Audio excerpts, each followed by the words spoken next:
Do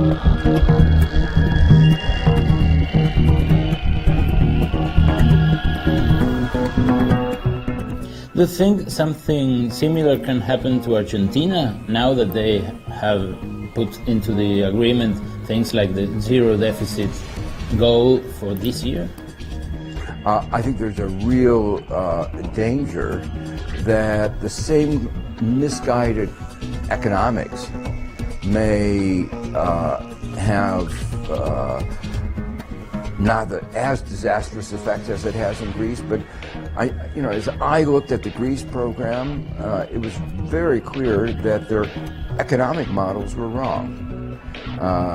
And because their models were wrong, their prescriptions were wrong.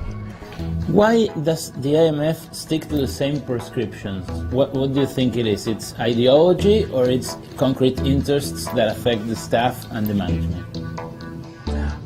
I think most of the staff is affected by what you might call ideology, I might call just bad economic models. They go to reasonably good graduate schools, and some of them go to very good graduate schools. But the dominant paradigm in macroeconomics for the last 30 years has been a set of ideas that clearly didn't work. It led to the global financial crisis of 2008. It didn't predict it. It said it couldn't happen. The people who were in charge, who had been guided by these models, didn't know how to respond. It took the world years and years to recover. And when it did recover, most of the growth went to the very top, not to ordinary citizens. We're seeing politically some of the consequences of those misguided models.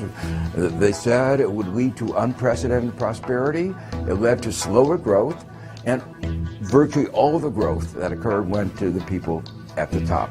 So I put a lot of emphasis on the wrong models, and the wrong models, I think ideology in politics had a lot to do with those wrong models, but they were perhaps, as students, the victims of a particular set of ideas that I think it shaped their thinking about economics.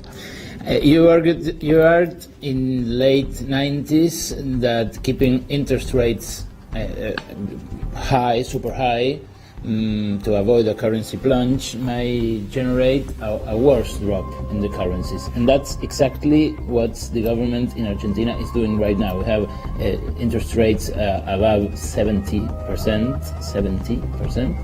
And why the peso keeps going down if we have such a rate? Well, there are two forces at play, and that was what I tried to highlight in my work. That high interest rates in a well-working economy attract capital into the country, and as capital is attracted into the country, the exchange rate typically appreciates, gets higher in value. But high interest rates often can kill an economy. You can't do investment if you're paying 70% interest. And so high interest rates lead to the death of corporations, impossibility to start new companies. It strangles the economy. And an economy that's being strangled is not an economy anybody wants to put their money into. Even more, you realize they may promise me 70%, but if they go bankrupt, I get zero. So what I argue that these extremes of high interest rates, in those cases, the negative effect outweighs the positive effect.